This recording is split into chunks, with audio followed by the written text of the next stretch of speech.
السلام علیکم ورحمۃ اللہ وبرکاتہ۔ اعوذ باللہ من الشیطان الرجیم، بسم اللہ الرحمن الرحیم۔ قل ان صلاتی و نسکی و محیای و مماتی للہ رب العالمین۔ اے حبیب یہ فرما دیں، بے شک میری نماز، میری قربانی، میرا جینا اور میرا مرنا اللہ تعالیٰ کے لیے ہے جو تمام جہانوں کو پالنے والا ہے۔ ہم یہ گزارش کر رہے تھے کہ مومن کی زندگی میں دنیا داری نہیں ہے، دینداری ہے۔ آپ کسی بھائی سے ملتے ہیں، کسی بھائی نے آپ کو دیکھا یا نہیں دیکھا، آپ جاتے ہیں السلام علیکم، خندہ پیشانی کے ساتھ مسکراہٹوں کا تبادلہ خیال کرتے ہیں، اور اگر مسافہ ممکن ہے تو آپ کرتے ہیں۔ یہ تو نہیں 2 میٹر کا گیپ ہے، وہاں سے بھی اشارہ کریں اور نہ ہونٹ ہلائے جائیں، بس سر ہلایا جائے اور اشارہ کیا جائے، یہ تو قابل مذمت اشارہ ہے نا۔ اس کو تو آپ صلی اللہ علیہ وسلم نے یہودیوں کا سلام قرار دیا ہے۔ اگر آپ کے لیے ممکن ہے تو یہ اتنا بڑا باعث اجر و ثواب عمل ہے کہ آپ کو اندازہ ہی نہیں ہے، اور یہ صدقہ ہے غریبوں کا، فقیروں کا، جن کے پاس کسی کو کھلانے کے لیے کچھ نہیں ہے، زکوٰۃ دینے کے لیے، حج عمرہ کرنے کے لیے کچھ نہیں ہے۔ وہ اپنے بھائیوں کے ساتھ خندہ پیشانی کے ساتھ ملا کریں، اچھا انداز رکھا کریں، گفتگو کرتے وقت مسکرایا کریں لوگوں کے سامنے۔ تو میں گزارش کر رہا تھا کہ ہماری زندگی میں اللہ ہمیں مومن بنائے، ہماری زندگی میں دنیا داری نہیں ہے۔ A to Z، صبح سے دوسری صبح تک، غروب سے غروب تک، طلوع سے طلوع تک، ایک نماز سے اسی دن دوسرے دن کی اس نماز تک 24 گھنٹے ہمارے اللہ تعالیٰ کی اطاعت میں گزر سکتے ہیں۔ کلیہ کیا ہے، ضابطہ کیا ہے؟ پہلی بات، اللہ پاک نے ہمیں ایمان عطا کیا ہے۔ آپ کا اللہ تعالیٰ کی ذات پر ایمان ہے، اس کی کتابوں پر ایمان ہے، فرشتوں پر ایمان ہے، نبیوں پر ایمان ہے، تقدیر پر ایمان ہے، آخرت پر ایمان ہے۔ جس چیز کو اللہ نے کہا یہ حق ہے، آپ نے کہا یہ حق ہے، الحمدللہ، اس پر آپ اللہ تعالیٰ کا شکر ادا کیا کریں کہ اللہ پاک نے آپ کو توفیق دی ہے۔ اس چیز کو اپنی زندگی میں دہراتے رہا کریں۔ انشاءاللہ ہم آئندہ اپنی ویڈیوز میں توحید کے تقاضے مختلف انداز میں، ایمانیات کے، اعتقادات کے انشاءاللہ بیان کریں گے، لیکن اپنی زندگی میں ان چیزوں کو دہراتے رہا کریں، اور آپ جو زبان بولتے ہیں اس میں بھی اللہ تعالیٰ سے گفتگو کیا کریں، یا اللہ تو نے کہا یہ مانو، ہم مانتے ہیں۔ ہم نے فرشتوں کو نہیں دیکھا، ہم مانتے ہیں جبرائیل بھی ہیں، میکائیل بھی ہیں، اسرافیل بھی ہیں، ملک الموت بھی ہیں، ان کی یہ ڈیوٹیاں ہیں، ہم مانتے ہیں۔ ہم نے نہیں دیکھا کیونکہ تو نے فرما دیا، تیرے حبیب نے فرما دیا۔ اظہار کرتے رہا کریں، ایک بات۔ دوسری بات، نماز ہمارے دین کا آپ کہہ سکتے ہیں 3% حصہ ہے، 5% حصہ ہے، سارا دین نماز کے اندر تو نہیں ہے، لیکن توحید کے بعد فاؤنڈیشن، پہلی اینٹ، نماز سے مراد وہ نماز نہیں جب وقت ملے تو پڑھ لیں، وہ نماز میں مراد نہیں لے رہا۔ کم از کم ایٹ لیسٹ تکبیر تحریمہ کے ساتھ آپ نماز پائیں، یہ کم از کم ہے۔ اس سے پہلے پھر آپ 20 منٹ پہلے پہنچ جائیں، 30 منٹ پہلے پہنچ جائیں، اذانیں بھی دینا شروع کر دیں، کم از کم۔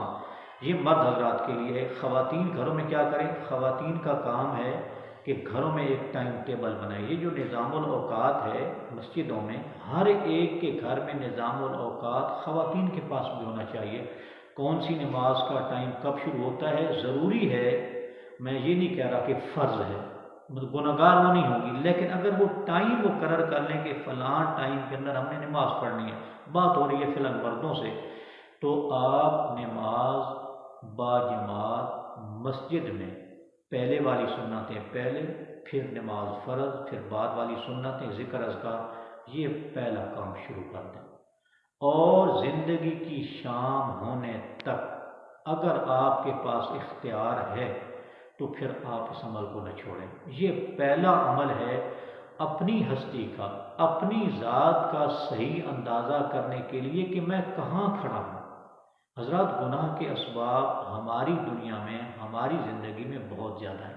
یہ پہلا عمل ہے۔ اگر آپ اللہ کو پانا چاہتے ہیں کہ اللہ تعالیٰ کے ہاں میری کیا ویلیو ہے، اصل تو یہ ہوتی ہے نا، اللہ تعالیٰ کو پانے کا معنی یہ ہے کہ میری حیثیت اس کے نزدیک کیا ہے، میں کیا ہوں، مجھے زندگی میں کتنی فکر کرنی چاہیے اپنی زندگی کی، اپنے بیوی بچوں کی، والدین کی، آخرت کی، مجھے کیا کرنا چاہیے، اللہ تعالیٰ کے نزدیک میری وقت ویلیو کیا ہے۔ یہ پانے کے لیے حضرات یہ پہلی اینٹ ہے، یہ فاؤنڈیشن ہے۔ اگر یہ آپ کے پاس نہیں ہے، روزے تو سال کے بعد آتے ہیں، زکوٰۃ سال کے بعد معمولی مقدار، وہ بھی کسی پر ہے کسی پر نہیں، حاج عمر کی فی الحال بات ہی نہ کریں، وہ تو زندگی میں ایک ایک بار ہے۔ حقیقت میں نماز یہ پہلی چیز ہے۔ اگر آپ نماز میں 40 دن 80 دن 4 مہینے چلتے رہیں لیکن وقفہ نہ آنے دیں بغیر عذر شرعی کے، سفر کرنا ہے، پہلے سوچیں گے آپ دل میں، وہ پلاننگ لوگوں کے سامنے نہیں بیان کرنی، دل میں سوچنا ہے کہ میں نے یہ عمل کہاں کرنا ہے اور جماعت مجھے کہاں ملے گی۔ اگر میں شرعی عذر کی بنا پہ ایک مرکزی جماعت کے ساتھ نہیں مل پا رہا تو مجھے جماعت کا اہتمام تو کرنا چاہیے، کسی بھائی کو فون پہ بلا لوں تو مسجد میں اس قسم کی برادری ہونی چاہیے، بندے کے ساتھ نماز با جماعت تو پڑھ لے۔ یہ پہلی اینٹ ہے۔ اس کے بعد ساتھ آپ دوسری اینٹ بھی رکھ لیں کہ ایک ایک عمل شروع کریں ہمیشہ کے لیے۔ آپ وضو کے ساتھ مسواک شروع کرتے ہیں، پھر آپ نے ہر وضو میں مسواک کرنا ہے۔ اگر آپ سے رہ جائے تو آپ کو پریشانی ہونی چاہیے کہ یہ سنت کیوں رہ گئی ہے۔ پھر باقی کھانے پینے کی سنتیں ہیں اور لباس کی سنتیں ہیں۔ بات یہ ہے کہ میں زیادہ باتیں شیئر نہیں کروں گا، ایک چیز کو پکڑ لیں۔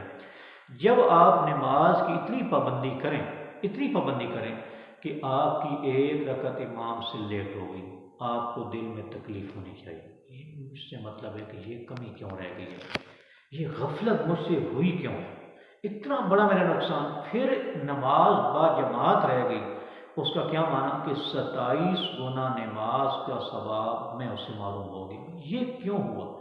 اس کی جگہ پہ آپ نے 2 کام کرنے، ایک تو زیادہ عمل کرنا ہے کہ یا اللہ میں اس کی جگہ پہ یہ عمل کر رہا ہوں، دوسرا توبہ کرنی ہے، استغفار، یا اللہ مجھے معاف کر دے، یہ مجھ سے غلطی ہو گئی ہے، مجھے تو معاف کر دے، میں آئندہ کوشش کروں گا اللہ تعالیٰ کے ساتھ عہد و پیمان کریں۔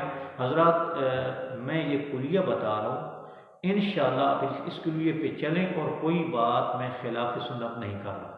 خلاف سنت یہ باقاعدہ ثابت ہے کہ جب کوئی کمی ہو جائے، غفلت ہو جائے، گناہ ہو جائے، اس کی جگہ پہ اور نیکیاں کی جائیں کہ بندے کو یہ اس نے ظن ہونے لگے کہ انشاءاللہ اب میرا رب مجھ سے راضی ہو جائے گا۔ حضرات یہ پہلا سٹیپ ہے۔ جب آپ اس درجے پر پہنچیں گے کہ نیک عمل رہ جائے تو پھر آپ ٹینشن لیں کہ یہ کام مجھ سے بالکل دنیا والا معاملہ ہے کہ جناب میں لیٹ ہو گیا، اس وجہ سے مجھے اتنا نقصان ہو گیا، 40,000 کا نقصان، 2 لاکھ کا نقصان، ہر کوئی سمجھتا ہے۔ میں درمیانی آمدنی والے لوگوں کو بات کر رہا ہوں نا، کوئی بڑے لوگ میری بات سن رہے ہیں، وہ 2 کروڑ کا نقصان سمجھ لیں، وہ یوں سمجھے کہ ان کی 2 لینڈ کروزر گاڑیاں گم ہو گئی ہیں یا ان کو غصب کر لیا گیا ہے، تو وہ دیکھیں کہ وہ کتنا بڑا نقصان ہے۔ لیکن دین کے معاملے میں 2 نفل ایک طرف اور پوری دنیا کے خزانے ایک طرف، یہ ہمارے نبی کا فرمان ہے کہ 2 رکعت نفل کی قیمت زیادہ ہے، پوری دنیا کی بنسبت زیادہ ہے۔ اس چیز کو جب آپ محسوس کریں گے پھر اللہ پاک آپ کو توفیق دے گا، پھر انشاءاللہ ہر چیز میں اللہ تعالیٰ آپ کو نیت اور ارادہ کرنے کی توفیق عطا کریں گے کہ میں کیوں سو رہا ہوں، میں کیوں جاگ رہا ہوں، میں یہ لقمہ کیوں کھا رہا ہوں، ہم نے کدو کیوں پکائے ہیں، یہ نبی کریم صلی اللہ علیہ وسلم کی پسند تھے، میں کیوں قمیض پہن رہا ہوں، میں کیوں شلوار پہن رہا ہوں، میرا مقصد کیا ہے، آپ کو سمجھ آ جائے گی کہ اللہ تعالیٰ آپ سے کیا کروانا چاہتے ہیں۔ آپ کی زندگی سے دنیا داری نکلنا شروع ہو جائے گی اور دینداری آنا شروع ہو جائے گی۔ اللہ تعالیٰ ہم سے فرمائے۔ السلام علیکم ورحمۃ اللہ۔